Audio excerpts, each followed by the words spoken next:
Sejam todos muito bem-vindos, muito bem-vindas aqui na TV Interação com o Portal Hortolândia. Hoje recebemos no Quem é Você, Ana Perugini. Ana, seja muito bem-vinda. Obrigada, Madalena. É sempre uma alegria muito grande estar com você.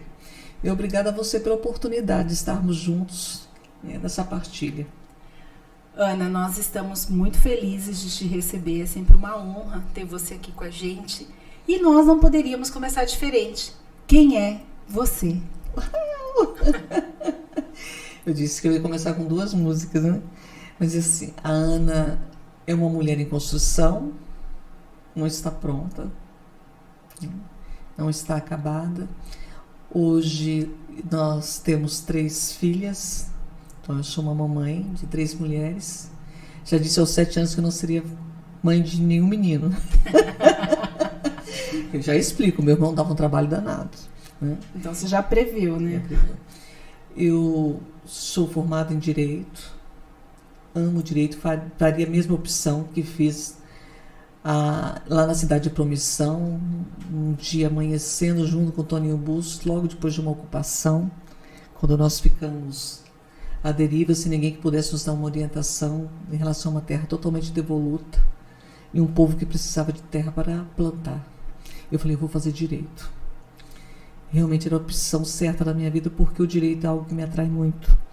Sou uma filha amorosa, né, coruja, cuidadora, tenho papai e mamãe ainda vivos, graças a Deus. Sou uma divorciada viúva, que sofre as dores disso em função das filhas e em função de uma permanência de muitos anos, né, ao lado do Ângelo. Nós nos conhecemos, eu tinha 18 anos, tinha acabado de fazer 18 anos, na verdade. Nós começamos a namorar e de lá para cá foi tudo numa construção juntos. Eu era da comunidade eclesial de base, eu era representante da juventude na arquidiocese, era catequista, né? Ele era um seminarista, em dúvida se ia de fato para a ordenação, se não ia. Enfim, nós começamos uma vida juntos, construímos uma história juntos. E hoje é um desenrolar, né, dessa história toda. Né? Eu acredito que uma mulher em construção, é isso que eu sou, uma mulher em construção. E a história de vocês, de vida, de construção, se mistura com a história da nossa cidade. Se funde, né? Sim. Até porque, olha, foi muito interessante que quando eu vim para cá, eu nasci no Espírito Santo. Ó, sou capixaba, sou migrante como grande parte dos brasileiros e brasileiras, né? Eu vim para cá muito pequena e morei em outras cidades aqui. Morei na cidade de Jundiaí, de Valparaíso, né? Itupeva, Itaguaí. Então conheci outras cidades. E quando eu cheguei aqui com o papai e a mamãe, eu falei, nossa, que lugar é esse? Né? Madalena, tinha cobra aqui para tudo quanto é lugar, toco de eucalipto para tudo quanto é lugar. Não tinha banheiro dentro de casa, não tinha luz nas ruas. Aliás, luz, nós tínhamos assim, todo dia caía a luz, dava um ventinho e caía a luz, dava um ventinho e a gente ficava sem luz, né? Não tinha água, não tinha escola aqui. Eu lembro quando você disse que o primeiro lugar que nós vamos procurar para criar os filhos é um lugar que não tem escola, que não tinha escola. Então eu estava lá em Sumaré. Quando eu falo lá em Sumaré, que nós não tínhamos as estradas que nós temos hoje. Sim. Então, chegava em casa 3 horas da tarde, entrava muito cedo na escola. Eu lembro de um motorista chamado Sabino que nos pegava em casa. Enfim, isso foi um desarranjo, né? Um desarranjo. E a comunidade eclesial de base, a igreja católica ali na Capelinha do Fátima, foi um local de movimentação, de aglutinação e de manifesto pelas coisas que nós precisávamos de ter, já que nós viemos para cá para uma terra de estrutura que não tinha estrutura nenhuma. Né? Então isso nos levou a uma movimentação. Eu acredito que Hortolândia é fruto disso, e eu sou fruto de Hortolândia, em função de tudo que aconteceu. Né? Não tinha água, nós vamos buscar água. Não tem luz, nós vamos brigar pela luz. Não tem escola, tem que ter escola. Né? E foi isso que aconteceu. Então é uma fusão de tudo. E a Ana, ela se construiu enquanto militante, porque com toda essa história de construção da terra, de busca pelos direitos, não tem como ter um outro nome a não ser militante. A Ana é uma eterna militante, é isso? Sim, inclusive eu sempre vejo por vários prismas, né? Eu não consigo olhar só uma forma Sim. de resolver. Ainda hoje eu falava com a minha filha de manhã, sempre há uma solução. Se não está enxergando agora, espera que você vai encontrar, mas sempre há uma solução para tudo. Não há nada que não possa ser refeito, ser desfeito, ser refeito. Você precisa de encontrar um caminho. E a Ana, quando foi vereadora da nossa cidade, eu queria que você falasse um pouquinho disso, porque todo mundo lembra da Ana, e hoje conversando, principalmente os mais jovens, como a Ana deputada, mas a Ana teve aí como vereadora da cidade de Hortolândia, inclusive foi uma das vereadoras mais votadas da cidade. Foi a primeira eleita, Ana? Primeira vereadora? Acho que teve a Guiomar, né? Teve Guiomar, Mônica. Sim, a Mônica, e depois veio a Ana. Isso, acredito que sim, tenha sido essa ordem. Depois veio a Ana. Mas eu fui como vereadora com o mesmo espírito, né? Porque eu não sei se você sabe da construção de tudo isso, né? Eu vim vereadora num processo em que o Ângelo veio candidato a prefeito. Sim. E assim, era sabido que eu faria uma campanha para que o Ângelo se elegesse. Então, eu vinha para uma parte da cidade, o Ângelo corria outra parte da cidade. E eu que chamava, por que é Ana Perugini e Ângelo Perugini? Não, é importante que seja dessa forma. Houve uma construção para que isso se acabasse alcançando, né, o lugar onde nós queríamos alcançar. E uma vontade muito grande de construir. Nós tínhamos um pacto, inclusive nós dissemos, nós voltamos, vamos fazer, porque houve toda uma história atrás disso, sim, antes disso, né? Nós já tínhamos a nossa segunda filha nesse processo. E nós dissemos bem claro, nós não vamos deixar muito claro que se trata de uma missão, de um chamado, porque a gente não suporta mais viver como a gente tem vivido na cidade, né? Sim. E houve uma entrega, né? E foi uma virada de chave para a cidade de Hortolândia? Eu acredito que sim, mas aí eu respeitando o Estado laico, eu entendo que o Estado é laico porque eu tenho o direito de manifestar aquilo que eu sim, entendo como correto, assim como o ateísmo é correto segundo o ateísmo, o protestantismo, né? As religiões de matrizes africanas também, eu respeito todas, mas eu tenho uma vocação cristã, né? E eu acredito que muito desse espírito de indignação que eu carrego, de busca de justiça, eu aprendi na igreja, né? Porque nós viemos para ter vida plena e abundante. Por que uns são privados, né? Desde o nascimento de algo que outros têm para jogar fora, né? Então tudo isso mexeu muito com a minha vida. E Hortolândia para mim era um símbolo disso, né? Faltava, né? Eu lembro de uma música que nós fizemos até por conta da água, né? Vou até cantar um pedacinho para você ler. Toda vez que falta água na torneira da cozinha, ela logo vai pensando, é Nordeste, essa terrinha. A gente cantava na comunidade, né? Porque era isso que aconteceu com a gente. E eu acredito que quando eu me tornei vereadora nesse processo, e a expectativa era que o Ângelo se tornasse prefeito, e sim, aconteceu, e eu acabei me tornando vereadora também. Aí eu continuei o trabalho de militante. Só que na vereança era muito interessante. Aí veio o problema do que? Água, né? Sim. Então eu acredito que o nosso primeiro grande passo foi a comissão de investigação da Sabesp. Eu lembro de um companheiro muito querido que falou assim, Ana, eu queria ter entrado. Eu falei, por que você não entrou quando você foi vereador? Agora nós vamos entrar. Então nós entramos com a comissão e foi um rebuliço bastante grande, porque nós tínhamos um contrato aqui que já devia estar com a estação de tratamento de esgoto construída. Na campanha de 2004 nós tínhamos outdoors espalhados pela cidade dizendo que a estação estava pronta. Cadê a estação? Pois é. Então foi uma movimentação, depois teve as recreacionistas trabalhando exaustivamente 8 horas. Foi toda uma movimentação para que houvesse uma redução da jornada. Eu vi as recreacionistas trabalhando, caindo de sono. Eu falei, gente, está tudo errado, está tudo de perna para cima. Depois as merendeiras com aquelas panelas enormes, aquelas cubas enormes. Eu falei, aquilo acaba com a coluna, acaba com... A ergonomia não tem nada a ver com aquela construção do trabalho ali. Foram 2 anos de muita luta, né, Ana? Foi. E eu tinha uma promessa que eu tinha que cumprir. Ah, é? Conta pra gente ou não pode? Porque promessa às vezes não dá pra contar, né? Ah, mas dá. A minha filha na época tinha 4 anos. E você acredita que aqui em Hortolândia não tinha uma pracinha pra criança brincar? E eu lembro que a Ângela falou, mãe, você precisa. Eu falei, Ângela, não tem uma pracinha aqui. Aí eu perguntei pra ela, o que você quer? Ela falou, mãe, só se for para você fazer mais de 1000 pracinhas. Eu falei, mais de 1000 pracinhas? Eu falei, tá bom, eu vou fazer um monte de praça. Então eu me dediquei muito a fazer praça. E eu fazia com a comunidade, isso acabou também causando um reboliço. Mas eu não tinha assim, de todo o meu coração, não tinha ideia do reboliço. Mas tinha muito lugar com mato, muito lugar com entulho, e precisava de lugar para as crianças brincarem. Exatamente. E hoje a cidade tem um monte de pracinhas. Sim, né? Hortolândia é uma das cidades que mais tem praça aqui no interior. Isso é muito interessante. Hoje tem muita praça. Será que eu consegui, né? Acho que sim, soltar minha promessa com a minha filha. Não. Ana, se não me falha a memória, eu acho que você foi a única vereadora, vereador também, vou colocar os homens junto aí com a gente, que a lei da vereança, que não terminou o mandato, porque você foi eleita deputada estadual. Acho que depois só foi você até agora. Tô errada nisso? Acabei de pensar sobre isso, por quê? Porque ao longo da história de Hortolândia, a gente teve você como nossa deputada estadual e você veio da vereança. O povo conhecia o seu trabalho. A gente sabia porque queria a Ana como deputada estadual. A gente sabia que ia poder contar com você lá. Desde então, acho que a gente não teve mais nenhum eleito como deputado estadual de vereadores. E eu não tenho... Não, de fato, acho que Hortolândia não teve mais, né? Tua história, Ana. Aquelas assim, né? Pensando na hora da entrevista.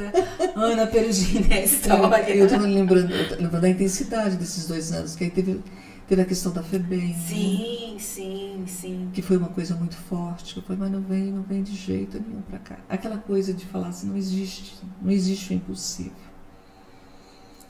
Não existe aquilo que você sabe que é inaceitável, que você deve aceitar.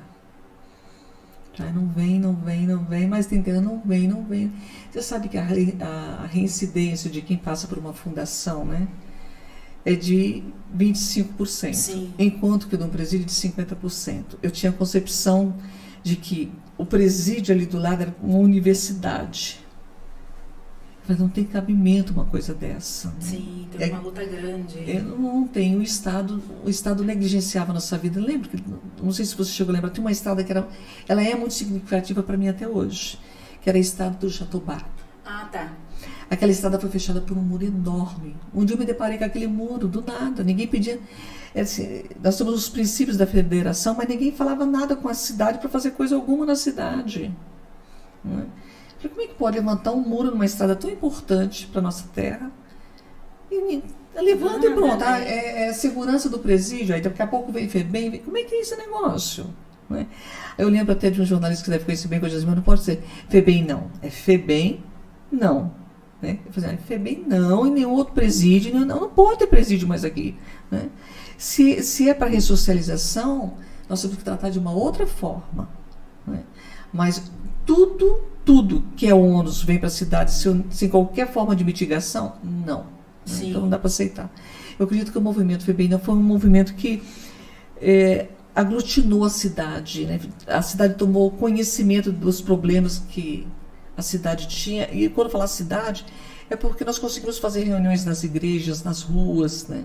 Foi clareando aquilo que estava acontecendo. Então foi um movimento também importante nesse processo de gestação de uma política nova, né? De você ganhar força. Acho que isso é importante. Foi muito importante para a cidade, sem dúvida alguma. Agora, eu queria terminar o mandato de vereadora. Você queria ter terminado? Eu queria terminar. E eu assim, faço, mas e a necessidade que esse povo tinha de ter uma deputada? Já se discutia isso na época. Mas você sabe que eu nunca vi ponte e porta. Assim, você está vereadora, você vai onde você tem que ir para resolver o que você tem que fazer. Sim, é mais próximo. Aí eu lembro de uma pessoa que falou assim, mas Ana, você vai ser uma vereadora com mais força no estado todo. Eu falei, mas aqui em Hortolândia está com tanto problema, mas você vai poder ajudar. E assim, foi esse o caminhar e acabou acontecendo. Né? Aí teve muita história, nós descobrimos as minas aqui. A primeira mina que eu descobri perto, ali no Fátima, foi afundando o pé na mina, né? Uma coisa muito interessante que foi acontecendo, porque eu falo para você de um caminhar de Deus quando você se coloca à disposição, respeitando todas as fés, mais uma vez. O Estado laico, para mim, é a liberdade de manifestação de fé. Sim. Ou de não fé, que também é uma fé, é uma não crença. Né? Sim. Então, eu lembro do dia que foi uma terça-feira que eu enfiei literalmente o pé num poço cheio de formiga. Uau. Muita água ali no Fátima, que é hoje onde nós temos o Irmã Dorothy. Ah lá, tá vendo? Você viu que água linda. Depois É vamos maravilhoso ali. E água na cidade. Tem muita nascente ainda para ser desassoreada. Você, olha, aconteceu muita coisa aqui para chegar onde nós estamos. Muita coisa. Só quem olha Hortolândia do passado consegue ver o quanto no presente ela se transformou. Por isso que eu falo que se mistura muito a história da família Perugini com a história da cidade de Hortolândia. Então isso é inegável. Fala o que quiser, mas isso é inegável. Não tem como não deixar de assimilar. Inclusive, a perda do Ângelo é algo que se mistura muito, está muito presente ainda. Fez um ano, um pouco mais de um ano. Dia 1º. Sim, dia 1º de abril. Está com um pouquinho mais de um ano. E é impossível as pessoas não andar em Hortolândia e não ver a marca Perugini. Então, eu falo que se mistura muito. Quando você olha para o Amanda, você vê o asfalto do Amanda, DNA Perugini. Quando a gente pensa em hospitais, quando a gente pensa em toda a estrutura da cidade, não tem como. Luz, gente, luz, a água limpa, enfim. Não tem como a gente olhar para Hortolândia, quem conhece a história da cidade, e não se misturar com a família Perugini. Então, são coisas que é água e óleo, assim, sabe? Não tem como separar. Porque tá muito junto, assim, tá muito junto mesmo. Eu brincava quando o Ângelo idealizou a ponte, né, a ponte da esperança, que foi uma ponte estaiada, depois a ponte levando. Eu lembro das pinguelas aqui, Madalena. Aí eu numa campanha, tipo assim, olha, quem defende que nós não temos o direito de ter o melhor é porque tá na época das pinguelas ainda. A época das pinguelas passou. Nós estamos em outros tempos. Sim. Você lembra que a gente tinha que atravessar? Você chegou, estava em cima de pinguelinha. Ai, correndo o risco de cair daqui a acolá. Gente, o que é isso? Né? Não dá. É, meu povo, tá pensando o quê? Que Hortolândia sempre foi bonitinha, assim, assaltada? Chegaram numa época onde já tava tudo mais bonito, então não pode nem reclamar. Só que agradecer. E agora nós precisamos de mais, mas de também com uma forma pedagógica de se fazer, né? Sim. Eu falo muito daquilo que tem que vir de tecnologia e conhecimento para nós e que a juventude precisa de começar a abraçar isso sabendo desenrolar das políticas que ocorrem hoje e que vão empobrecer o nosso país e a possibilidade de ter mais Hortolândias. Sim. Você vê a luta pela reversão de água no sistema Cantareira para nós, né? A necessidade da luta hoje pela despoluição do Tietê, a recuperação da Bilis, porque nós vamos precisar ser independentes em termos, né, de gestão hídrica, e que muitas vezes a juventude não tem essa informação. Ontem à noite eu falei sobre a chuva voadora, os rios voadores da Amazônia, que interferem diretamente não no sistema climático que está aqui no Brasil, mas no mundo todo, sim, no planeta inteirinho.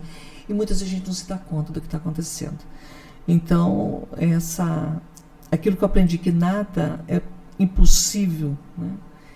É porque o conhecimento está no mundo. Você só não abre os ouvidos e os olhos para ver se você não quiser. Né? A gente fala muito de meio ambiente, mas a Ana e o meio ambiente está intimamente ligado também?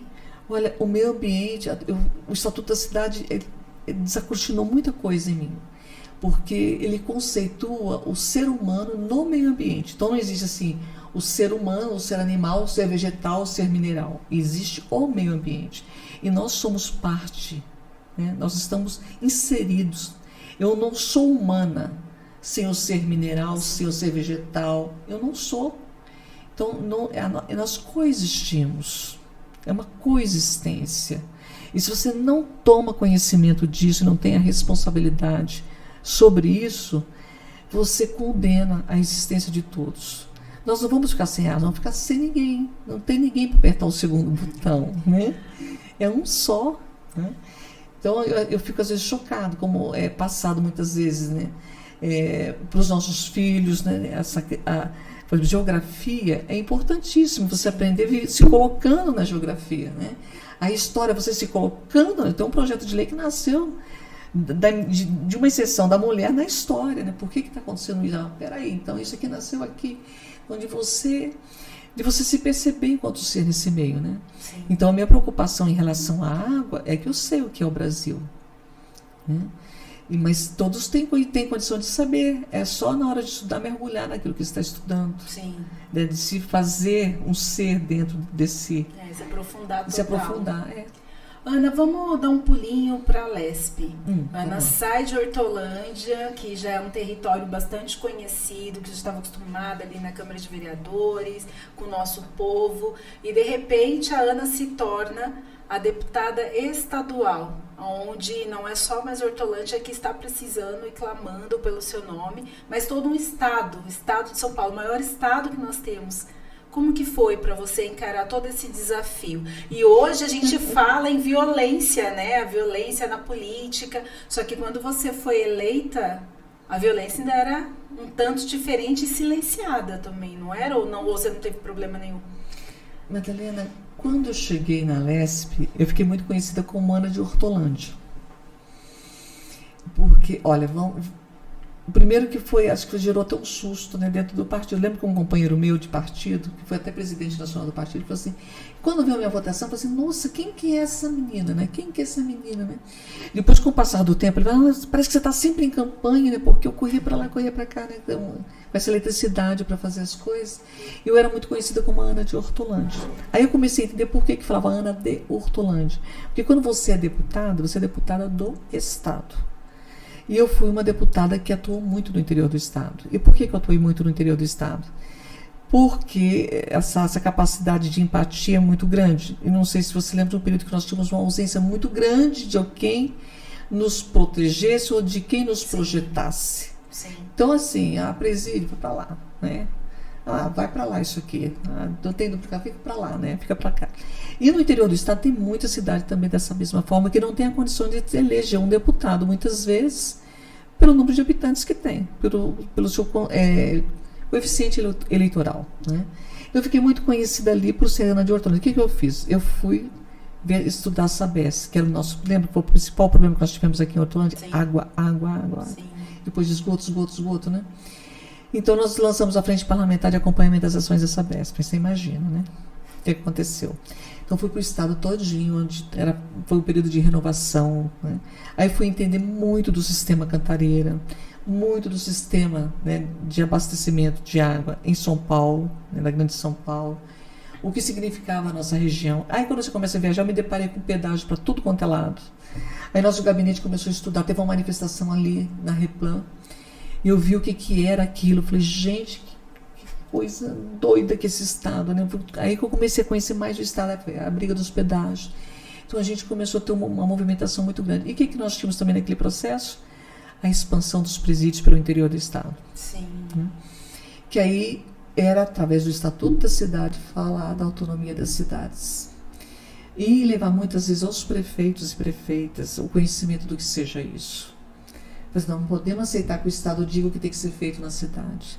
É dever, né, o primeiro dever do prefeito ou da prefeita, e na cidade ele é maior que o presidente da República, é fazer a defesa do seu território, é defender o seu povo, é defender a sua cidade. Então tem que falar, não, peraí, aquilo vai ser feito desse jeito, vai. Então, chama o povo todo para ver como é que vai ser feito. E nós começamos, aí nasceu o projeto de compensação às cidades com presídios. E eu explicando o que significavam os impactos, nós estudamos os impactos. Então, assim, quando eu cheguei na Lespe, foi assim, um trabalho muito louco, né? Muito serviço, muito trabalho. Hoje eu sou muito grata, muito grata mesmo, as pessoas que trabalharam comigo naquele período. Nós temos hoje a doutora Ieda secretária, né, hoje no governo, aqui em Hortolândia. Eu lembro da doutora Ieda, o Fábio trabalhou comigo, o Fabrício trabalhou comigo, enfim, o seu Eliseu. Mas nós, às vezes, terminava a sessão, nós varávamos assim a madrugada, estudando, levava passo, estudava. Os contratos de concessão, pode ver que os contratos de concessão dos pedágios, eles foram mudados na nossa região. Nós fizemos um levantamento, 81% das rodovias, né, no entorno de Campinas estavam todas pedagiadas. A região mais pedagiada do Brasil era a região de Campinas. E nós levantamos isso com dados, com número. Aí começou todo o movimento, tanto que hoje tem um ponto a ponto ali em Jaguariúna, tem um ponto a ponto lá em Indaiatuba, né? Tem uma outra forma de pedagiar na SP-101, né? E eu lembro que algumas pessoas falavam assim para mim, olha, mas tem o pedágio do governo federal, mas tem outra forma de pedagiar. né? E eu comecei a chamar atenção a respeito das comissões que podem ser nomeadas por decreto executivo para acompanhar. E aí tem um projeto interessante que não se dá muita visibilidade a ele, mas que ele existe hoje, né? E eu lembro que até um companheiro que é médico falou assim, não precisa. Eu falei, como não precisa, né? Uma concessionária não é empresa pública. Exatamente. Agora, o balancete dela por prestar serviço público tem que ser público. Então, nós entramos com o projeto de lei, foi aprovado, e as concessionárias precisam de apresentar. Então, com base nisso, nós ficamos 1 ano sem ter aumento. Então, tem muita coisa que... Mas você tem que se debruçar sobre isso, é muito trabalho. E depois eu acabei... Eu não sei se... Era um caminho que eu tinha que tomar depois de 2 mandatos, né? Ir para Brasília. Mas foi uma fase de muito aprender também, né? De muito aprender. Que é onde o anjo falou assim, olha, quem foi e fez o que você fez não pode parar, se vai, agora não chega, eu estou cansado. Não dá para ficar cansado agora. Sim. Principalmente num momento como esse. Assim como você não pode ficar cansada pela história que você tem, Madalena. Aliás, voltando para aquilo que eu amo, né, Maria? Madalena foi resgatada ao lugar dela, né? Sim. O lugar de apóstola. Provavelmente a apóstola mais perto do coração de Jesus, né? A história diz. A história diz e foi resgatada pelo Papa Francisco, tem o maior carinho, né? Saber que agora nós temos um Papa que enxerga, né? Sim, nossa, ele é fora da curva, né? Fora da curva, né? Porque lá atrás ela foi colocada como uma prostituta. E prostituta no sentido ruim. Sim. De um período onde era o limbo da sociedade, né? Sim. E hoje nós vemos Maria Madalena como uma mulher corajosa, né? Que saiu à noite ao encontro de Jesus, porque ela não queria só a salvação, ela queria ele, né? Muito interessante esse lado da história. Madalena foi corajosíssima mesmo. Então, Madalena, você não pode ficar cansada também. Ana, saímos da Lesp, nos deparamos em Brasília. Aquela garota de Hortolândia que chegou para desbravar essa cidade, ajudar a construir, fez muito quanto vereadora, também muito quanto deputada estadual, não só por Hortolândia, e para outras cidades aqui do interior. Claro que acabou fazendo para a capital também, acabou envolvendo toda São Paulo aí, porque não tem como a gente falar, não, somos deputados e ser um deputado único de um local único, porque o serviço é pra gente, é pro estado todo. Aí, de repente, você se encontra lá em Brasília, no lugar talvez mais alto, né, do poder político do nosso país, que é onde está a capital da política, onde as transformações acontecem. Onde deveria ser o lugar mais alto, né? Sim, mas teoricamente e as transformações acontecem. Porque por mais que o vereador luta, tem muitas coisas que chegam ao patamar X. Dele se resume a mais fiscalizações. Madalena, deixa eu falar para você que eu não consigo mais. Não consegue? Eu acredito que ali é o poder econômico que domina, predominantemente. Muito, muito forte. Tanto que o nosso projeto do PIB da Vassoura, né? Nosso projeto, ele nasceu na história de... Aí é uma história muito maluca, né? Desde ver fotografia da escrava, da ama seca, né? Amamentando, depois ela sumindo da fotografia. Eu falei, peraí, depois o trabalho de amor, o trabalho de cuidar de cada. Opa, que negócio é esse, né? Você começa a estudar. Aí você fala assim, nossa, teve uma professora que está lá no Rio de Janeiro, que é da Universidade Federal, também ela já pensou nisso. Aí você corre, nasce o projeto do PIB da Vassoura. Aí você conversa com o IBGE, fala, olha, não tem dinheiro, o agronegócio consegue fazer levantamento porque eles colocam dinheiro. Sim. Quer dizer, então, nós mulheres não sabemos quanto custa o nosso salário de dona de casa, de pedagoga, de professora de reforço escolar, psicóloga, motorista, né, lavadora, passadeira, né, cozinheira. Nós não sabemos quanto custa isso, mas se nós pararmos, equivale ao preço da nossa indústria no país inteirinho parando também.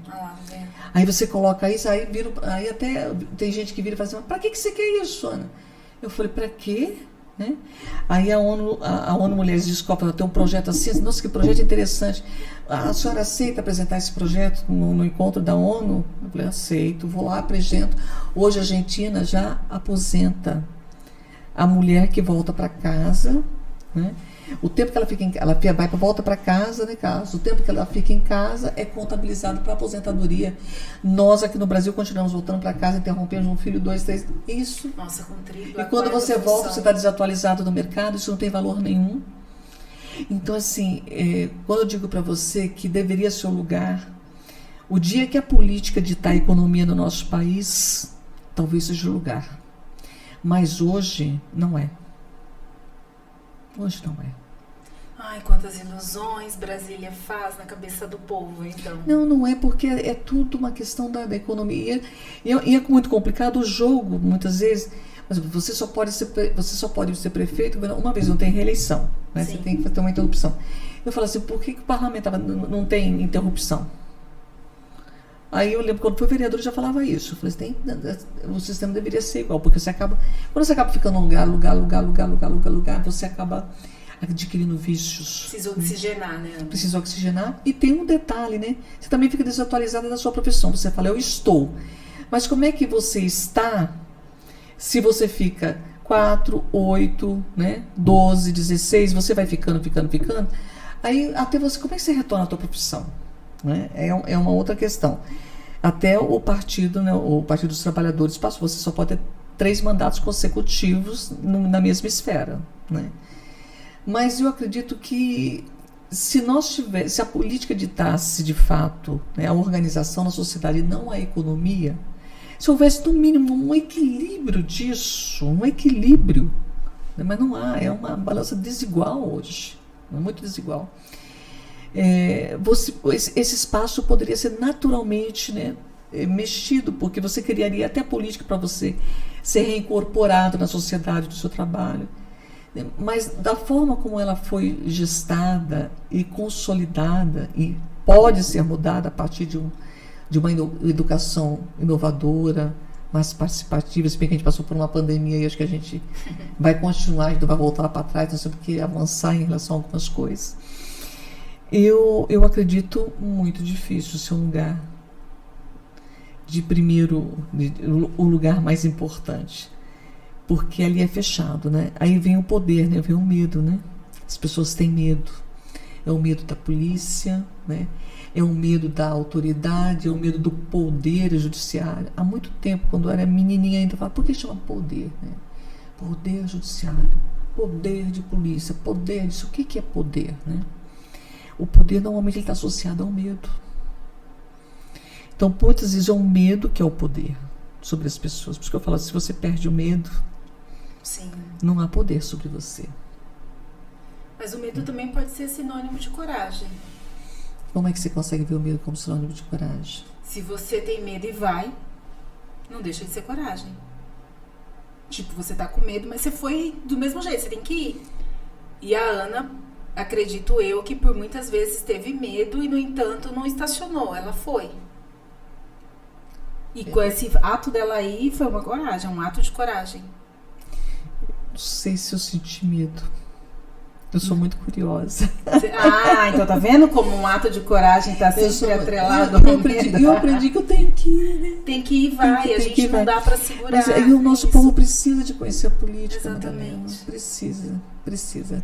É aquele jogo ali do que vai, que fica. Olha, eu fico imaginando quando eu falo assim, que você tem congelamento dos investimentos. Eu me recuso a falar de gasto público. Você colocar dinheiro na saúde, mas tudo que vai passar é corrupção, né? Só se fala em corrupção quem quer tirar poder de Estado, né? Quem quer tirar a interferência do Estado. Você vê, se nós tivéssemos hoje uma política de manter, por exemplo, o preço da cesta básica, venhamos e convenhamos, um governo que não consegue segurar preço de feijão e arroz para as pessoas, num país onde se come feijão e arroz, está querendo o quê? Ser governo de quem? É ser governo de quem? Para quem? É só para quem consegue comprar o feijão e o arroz? E o outro povo não precisa? E sabe qual é a resposta? Não precisa, para eles não precisa. Qual é a visão da Ana em relação ao governo federal? Hoje? Olha, eu me colocando, o presidente da República, eu sei que a minha maior força enquanto país, enquanto soberania do meu país, é a floresta amazônica. Eu não estou nem aí para a floresta amazônica. Quer dizer, tá para destruir o país. Terminou o mandato, eu vou para outro país e acabou a conversa. Esse é o entendimento que eu tenho. Eu não tenho outro entendimento. Porque você tem que preservar o que é de mais importante, a sua soberania. Por que a Rússia mantém um arsenal bélico? Porque ela gosta de investir numa bomba após a outra? Olha, não vem mexer comigo porque eu tenho isso aqui, ó. Por que a Ucrânia está sofrendo da forma como a Ucrânia está sofrendo hoje? Porque a Ucrânia foi boazinha? Não, houve uma separação, uma cisão lá atrás e houve um acordo. Olha, tudo bem, só que você tem muito armamento, então você me entrega o armamento e a gente fica de bem, não é? Aí daqui a pouco a Ucrânia começa a se aproximar de quem? De um outro aliado. Aí a Rússia, opa, você entregou a arma, mas olha o que você está fazendo, eu não vou aceitar isso não. E no nosso país o que é que acontece? Nós só temos aquela... olha, é uma riqueza tão natural, tão linda, né? Nós somos presenteados nesse berço lindo, essa terra nossa, que tudo que se faz aqui é bom por conta do quê? Por conta do nosso clima gerado pela Amazônia. Ele está se entregando tudo. Né? Aí você sai de uma fila para comprar vacina. Eu estou conversando com você aqui dentro sem máscara porque nós tomamos vacina. Aí fala, tem que comprar vacina, que isso vai passar, tem que... Gente, olha quanta gente morreu. Né? Eu fico assim, eu às vezes começo a pensar, Madalena, assim, a política, eu acredito que seja assim, um espaço onde a gente deve fazer muitas coisas lindas, né? Mas é um espaço também de muito poder para fazer coisa ruim, quando o homem não se dá conta do que seja o poder. Aí eu me permito as poesias da minha vida para continuar vivendo, né? Eu aprendi o que era poder quando a minha filha Mariana nasceu. Ela nasceu prematura, ela deveria ter nascido em dezembro, ela nasceu em outubro. Aliás, foi na primeira ocupação de 100 casas aqui, lá no Adelaide. Mara, eu lembro que foi um momento muito conturbado na história, né? As pessoas estavam sendo expulsas do campo, né?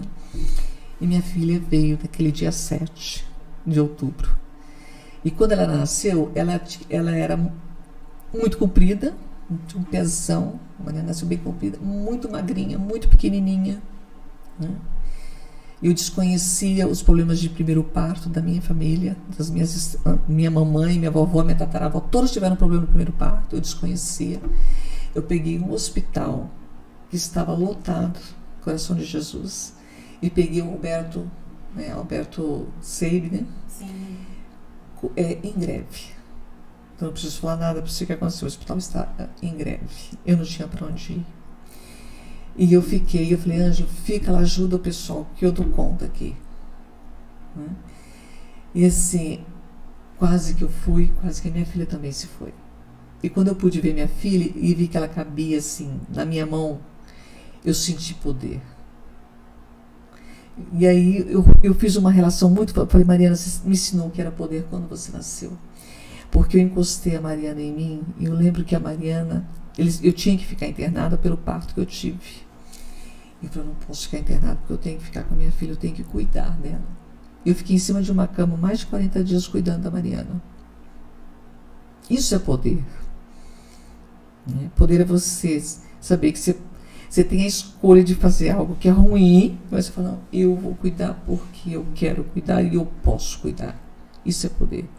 Que mais tarde eu descobri que tem muitos povos indígenas entendem isso como poder. E é o poder que eu entendo também. Quando você olha, fiz o céu e a terra para que você dominasse sobre ela. O que é dominar? É cuidar. É você saber que você pode interagir, fazer aquilo florir, aquilo crescer. Isso é poder, né? É o meu conceito de poder. As mulheres já nascem com esse poder, não nasce, Ana? Certa feita eu ouvi uma pessoa muito querida, fez parte da minha vida até recentemente, falou assim, você consegue ver de um jeito diferente. Eu acho que quando a gente consegue ver de um jeito diferente, a gente vê. Quando a gente não tirou essa cortina, né? Às vezes a gente não enxerga, mas está em cada um de nós. Não adianta dizer que na semente do abacateiro já não está o abacate, né? Na semente já está toda a árvore, né? E a Ana vem candidata a deputada esse ano? Aqui para o estado. Candidata a deputada estadual? Sim. Ana, você já passou por tanta coisa, você já vivenciou tanta coisa, você já esbravou muitas lutas. E o que te move na política ainda, nos dias de hoje? A minha indignação é saber que o mundo pode ser de outro jeito. Deveria ser de outro jeito. Sem fome, sem miséria. Sem tanta dor. Com mais alegria. E às vezes o egoísmo cega as pessoas. Hortolândia para Ana. Meu lar. Meu lar. Se você tivesse que falar alguma coisa para quem tá aí, ó, em casa, ouvindo a gente agora, de Ana para um dos nossos, que é daqui de Hortolândia, o que você diria? Viva intensamente, porque não tem ensaio aqui. Vale a pena viver. É difícil e vale a pena. Ana, nós, do Quem é Você, precisamos dizer que está chegando ao fim a nossa entrevista, mas nós da TV Interação e do Portal Hortolândia ficamos muito felizes. Obrigada. Obrigada por você ter compartilhado o seu tempo, que sabemos que é bem corrido aqui com a gente. Obrigada por você ter trazido histórias incríveis aqui. Foi muito legal conhecer um pouco mais da Ana, da luta da Ana. Só que, claro, antes de encerrar e antes de você deixar suas redes sociais, eu queria que você respondesse a última pergunta, porque a gente já sabe que o que te move é esse espírito de luta que você tem. Mas a Ana mãe, a Ana militante, a Ana hortolandense e a Ana como nossa pré-candidata a deputada estadual, que vai estar defendendo o nosso nome de todo o estado, em especial de Hortolândia, aí nas ruas, o que a Ana sonha ainda? Ai, Hortolândia podia ser maior. Porque tudo é possível. Tudo é possível. Nada é impossível, absolutamente nada. Quando eu me elegi deputada, eu falei, nossa, qualquer um poderia estar aqui e poderia ver que é possível fazer diferente. Tudo é possível. Então, quando eu vejo alguém se deparar, eu não consigo, eu falei, para com isso, consegue, você consegue, vai que você consegue. E não perder essas esperanças, né? Não perca as esperanças, não perca. Né? Daqui a pouco vai se encerrar o prazo também dos jovens tirarem os títulos, né? Se você fizer 16 anos até dia 2 de maio, né? Sim, pode tirar até dia 4, né? Pode tirar o título. Então, assim, não deixe de atuar. Eu sei que eu vim para a política num momento que, nossa, saía da faculdade, saía do Parque dos Leões, a gente era direta já, né? E hoje tem tanta coisa tirando o ânimo, né? Porque foram falando tanta coisa. Não acredite em tudo que você ouve, pesquisa. A capacidade que nós temos aqui. Eu sempre discordo. Lembra quando diziam? Nós não utilizamos todo o nosso cérebro, né? Eu pensava assim, nossa, mas se eu não utilizo todo o meu cérebro, meu Deus, por que eu tenho, né, essa cabeça desse tamanho e por que minha cabeça corre tanto, né? Não, eu uso tudo sim, eu estou usando tudo. Eu já sabia que nós usamos tudo, né? A ciência já mostrou. Então, assim, existe um poço, né, de uma energia em nós, um saber em nós, que deve questionar tudo que vem de fora. Né? Para que haja essa interação, essa troca, que é o que nós somos, o meio. Né? Nós somos o meio, nós somos o meio ambiente, não somos nada desconectado. Tudo é conectado. Então, Ana, muito obrigada. Te desejamos muita luz, muita sorte, muita força aí, porque você vai precisar de muita energia para correr cada canto desse estado. Te desejamos muito êxito nessa campanha, que você seja vitoriosa. Hortolândia te ama, você sabe disso. Hortolândia te abraça. E nós aqui do Portal Hortolândia da TV Interação te desejamos o que há de melhor. Obrigada. Eu que agradeço, Madalena. Eu posso fazer um pedido de desculpas aqui em público? O que foi? Manda lá, Ana. É que tem uma pessoa que eu tenho um carinho muito grande por ela, né? E ela me fez enxergar, ela fez a Ana enxergar na Ana uma coisa que a Ana não enxergava, né? E às vezes eu falava pra ela assim, Terezinha, você consegue, Terezinha vai. Falando, Ana, eu ficava doida, eu não consigo. Você me deixou loucando. Ai, Terezinha, desculpa, eu não sabia que esse negócio todo estava em mim, né? Ela é maravilhosa, né? E ela é maravilhosa, né? E ela falou assim, você nunca foi no meu gabinete. Eu falei, mas eu achei que você fazia tudo. Eu tenho que correr para lá. Assim, eu sou muito desconectada desse amor, desse cuidado de ir lá, de tocar. E eu acredito muito em ser no coletivo, né? E eu falava assim, Ângela, não, pode ficar tranquilo que daqui eu cuido, né? Eu quero fazer essa parte boa também, né? Então eu quero pedir perdão, né? Pedir perdão porque eu incentivei tantas pessoas e às vezes a pessoa precisa de um abraço, de um colo. Sim. E aonde eu não deu colo, né? Mas por que você não me pediu? Eu pensei que, pessoal, então me perdoa. Eu tenho que corrigir essa falha no meu ser, né? Para poder seguir mais em paz. Então ficou o pedido de perdão, Terezinha. Mas você é um ser em construção, Ana, que maravilha. Então há tempo para todas as coisas. Muita luz para você, viu? Amém, muita luz. Amém. Tchau, gente. Nos vemos na próxima terça. Obrigada por nos acompanhar. Até mais. Obrigada, Ana.